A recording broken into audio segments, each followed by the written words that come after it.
ভালো খাবার চাইনিজ বাইরে আমরা যদি এটা ইব্রাহিম পাগল হয়ে গেল ওই জায়গার বিরিয়ানিটা খেয়ে দেখতে কি মজা। আর মিন্টু ভাই, এই যে আপনারা যে একের পর একে মানে খাওয়াইতেই আছি, এর ঋণ আপনি কীভাবে শোধ করবেন? হ্যাঁ, এই যে আপনারা বম্বে এনে যে খাওয়াইলাম, এই যে বম্বে যে আসা যাওয়া যে এত টাকা, এই টাকার ঋণ শোধ হবেন কীভাবে? হ্যাঁ, তারপরে কোনো খাবার যদি একটু কম দেওয়া হয় সেগুলো আপনি সমান ভাগ করে নেন, কিন্তু টাকা দেওয়ার বেলায় তাহলে বাকসান কোন যোগ্যতায়? হ্যাঁ, না আইসেন, ঠিক আছে, আইসে তো ওরাও টাকা দিচ্ছে, ওরা আইসে, কিন্তু আপনি যদি টাকা না দিয়ে সমান বাকসান, এটা কি আপনার লজ্জা করে না? হ্যাঁ, মানে টাকা না দিয়ে সমান বাকসান কি করে?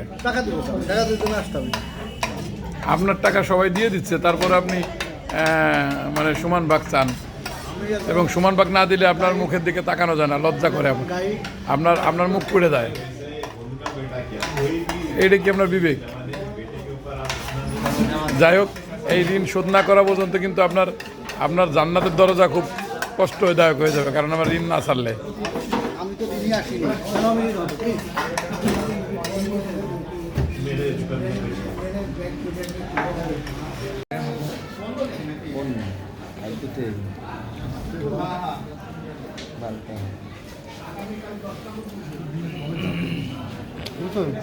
সুজনটা শেষ করে ফেলাইলো একেবারে, সুজনের টাকা সব শেষ।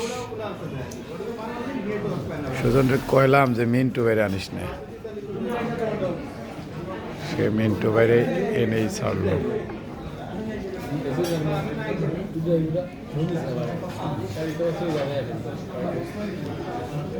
মিন্টু ভাই আর কত? মিন্টু ভাই, আপনার না বুকে ব্যথায়? হ্যাঁ, ডাক্তার দেখাবেন না?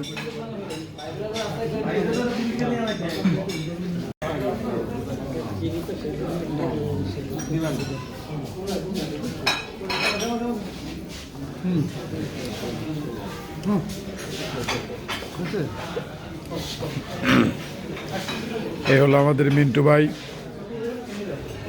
সে 3 জনের খাবার একাই খেয়ে ফেলতে পারে, সে খাওয়ার সাথে কোনো আপোষ নাই।